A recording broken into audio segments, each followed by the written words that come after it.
She forgot that there are questions about which our opinions simply do not matter. How many of you know what a wag is? Anybody? That they'll say it out loud, your dog's tail? A wag is a wild-ass guess, is what a wag is.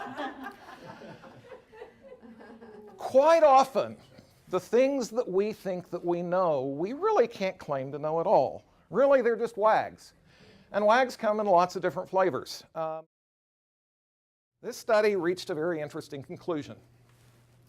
81% of the loss of shareholder value can be traced to a single cause: mismanagement of strategic risk. Now, I'm an astrophysicist, so I had to scratch my head for a minute and figure out what they really meant by mismanagement of strategic risk. But I finally realized what it means. And what it means is they did not realize that the light at the end of the tunnel was, in fact, the headlight of the oncoming train. That's what mismanagement of strategic risk is. In other words, mismanagement of strategic risk means that they made the mistake of believing their own wags. The road to hell may be paved with good intentions. The road to failure is paved with wags. Is there anybody in the room who is a parent who has not at some point or other had the experience of having their kids go off and do something stupid because their friends did it? And you ask the question, okay, if your friends jumped off a bridge, would you do it too? The answer is yes, they would. Because we're lemmings. We are the go-along to get along species. And there's a reason for that. It's bred into you. Think about it. You are at the end of a long line of ancestors who would do anything, say anything, believe anything if that meant they got to stay a part of their group. Because if they got kicked out of their group, no food, no social group, certainly no chance to reproduce. If they didn't do anything, say anything, believe anything to remain a part of their group, guess what? You wouldn't be here. It is bred into you to buy into wags, groupthink. So what do we have to do? Is it going to be easy to fix this? No. The only way that you're going to get past this is if you take that standard of knowledge, that knowing means that you have challenged something, trying to show that it's wrong, but have so far failed, and turn that into a habit of mind. You have to reach the point where you cannot even look at an idea without immediately asking yourself, how might I know it if this idea is wrong? And if you just look at every idea like that, get into that habit, then you'll see the wags that would take you down. A leader's job is to be the person who can see far enough down the road to make the decisions today that will put your business where you want it to be next year, or the year after, or the year after that. The quality of that leadership, can you make those decisions well if your knowledge is wrong? No, you can't do it. The quality of your leadership depends directly on the quality of your knowledge. Here's the bad news. If your business fails, there is an 80% chance that the reason it failed is because you did not see something that you should have seen coming. It's kind of bad news. Here's the good news. I just told you how not to make that mistake. This is hard. Killing wags is not easy. But can you afford not to do it? Now let's forward the clock to 2012. 2012, Apple is selling desktop computers, laptops, iPads, iPhones, iPods. Apple has become the highest valued corporation on the planet. What happened to Hostess? They went bankrupt. And that was still Hostess's product. It's very fashionable to say that Hostess fell victim to the unions. Hostess didn't fall victim to the unions.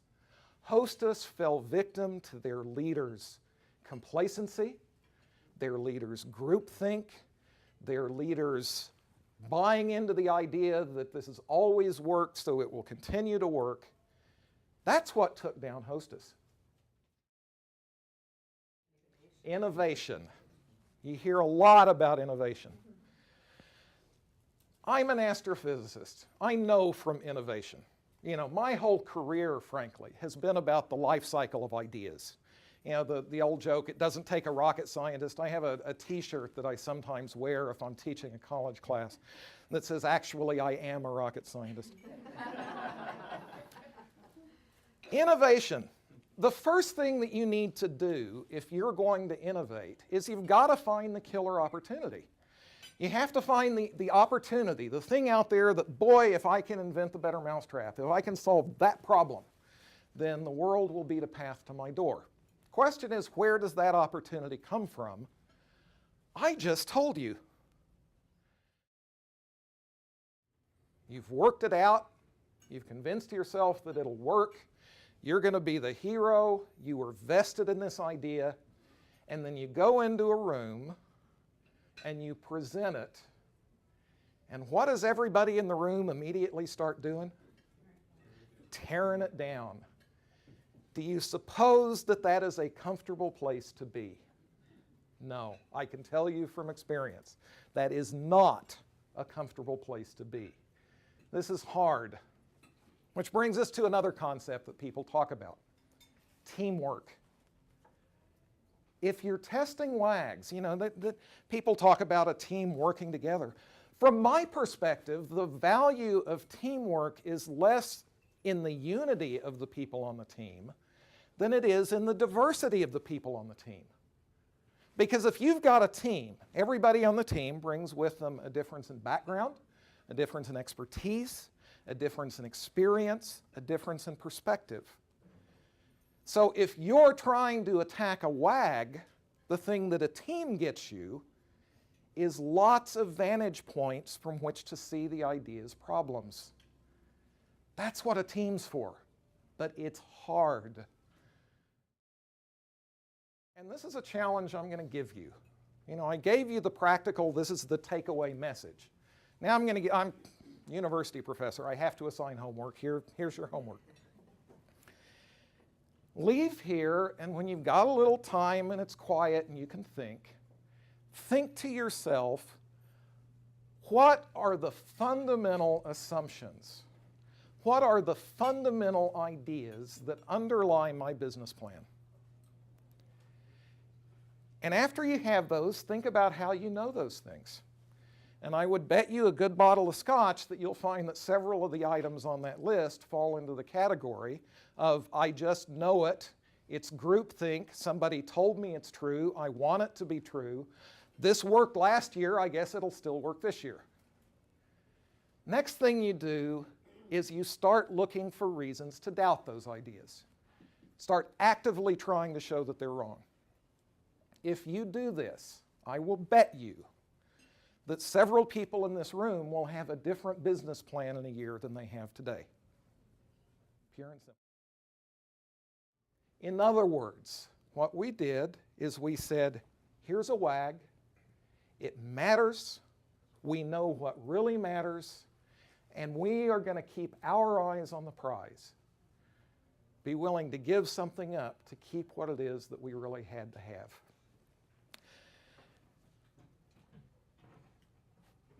I've done a bad thing to you guys. I've done a horrible thing to you guys because I just told you how it works. I just told you that if you run into failure, there's a pretty good likelihood it's because you didn't see something that you should have seen. And not only that, I told you what you ought to be doing so that you won't miss it. I even told you that if you do that, it'll open the door to new opportunities. So, you know, quote from Spider-Man, Uncle Ben to Peter Parker, with great power comes great responsibility. Sorry, guys, I just laid that cloak of power on you and you've got to live with it. Something goes wrong from here, then don't look at me. You know, you can't plead ignorance. I remember the first time that I looked through a telescope. It was a little dime store telescope in a friend's backyard. Looking at Saturn and its rings, I can still see it in my mind's eye like it was yesterday. In that moment, I fell in love with astronomy. But it's a long path from looking at Saturn in a little backyard telescope to finding yourself at a ceremony where they're unveiling a series of stamps with your work on it. You don't get from one place to the other by settling for wishful thinking, by settling for complacency, by buying into groupthink, by settling for snake oil. The way that you get from one place to another is by refusing to settle for less. I am happy that in my life I didn't, and there is absolutely no reason that you should either. This is a thing that people tend to get wrong. These scientists always trying to prove things. That's not the way that it works. Everybody in here has heard of the Big Bang, right? Do you know where the Big Bang got its name? Television show? No, not, Yeah, I love the Big Bang Theory. The Big Bang Theory is sort of centered around the California Institute of Technology, where I spent a bunch of years, and I don't know how other people find the Big Bang amusing, because frankly, all of the best jokes on the Big Bang are insider jokes. There's a scene on the Big Bang where Sheldon is standing there, it's a paintball fight, and he stands up and says, "Geology is not a real science," and he gets plastered with paintballs. That is the funniest single moment in the entire show. But anyway, the Big Bang, the idea of the Big Bang started when a guy by the name of Edwin Hubble, in fact the namesake of the telescope, discovered that the farther away from us a galaxy is, the faster away from us it's moving. And if you think about that for a minute, you say, gee, that says that the universe is expanding. If you go forward in time, it's getting bigger. If you go backward in time, it says that things get smaller and smaller. A guy by the name of Fred Hoyle looked at that idea, and he said, that's the most ridiculous thing I have ever heard. That is just nonsense. You idiots think that the whole universe began in a Big Bang or something. And the name stuck. The Big Bang actually started out as a pejorative term for the idea that the universe had that origin.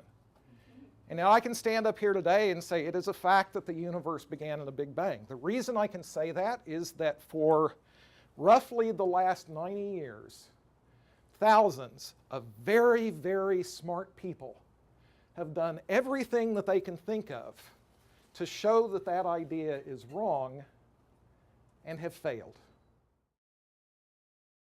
Another aspect of this is courage, because this process never ends. You should always be challenged, which means that you never reach the point that you say, I'm 100% certain. Because guess what? If I say, I'm 100% certain, what I just said is that nothing could ever make me change my mind. I'm 100% certain. If nothing could ever make you change your mind, is there anything that could cause you to discover that you're wrong? If nothing could ever cause you to discover that you're wrong, is there any way you can actually claim to be right? It never ends. The hard reality is that logically, like 1 + 1 = 2 logically, we can never have absolute certainty. That as soon as you say, I am certain, what you've said is that all I can ever have is a wag.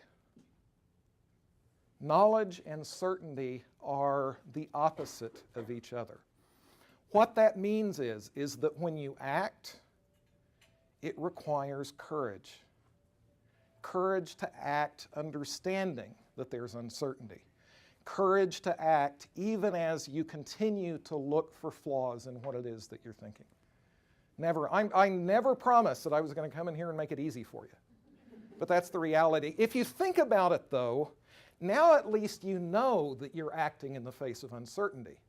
Because it's a darn sight better to know that you're acting in the face of uncertainty than it is to be unknowingly acting in the name of delusion. And those are your options. Well, let me ask you a question. Do you accept that it is a fact that Earth revolves around the sun? I do. Okay. A few hundred years ago, had you said that, they may well have burned you at the stake for having done so. That's what happened to Giordano Bruno, for example. Really, what the statement that Earth revolves around the sun is a theory that is very, very well tested. I could spend 3 days telling you all of the different ways you can test the theory that Earth revolves around the sun, all of the ways that you could have discovered that it's wrong. And eventually what happens, another one, force equals mass times acceleration. If I hold up a pin and drop it, it'll fall to the ground. All of these things we take as facts. Again, really what they are ideas that have survived this kind of regimen of test. Something might start out as a WAG, evolve to become hypothesis, be tested until you start to say, yeah, maybe that's something I can hang on to. Eventually, some of these things get to the point of just saying, yeah, it's a fact. But you never go beyond the ability to go out there and test it again just one more time.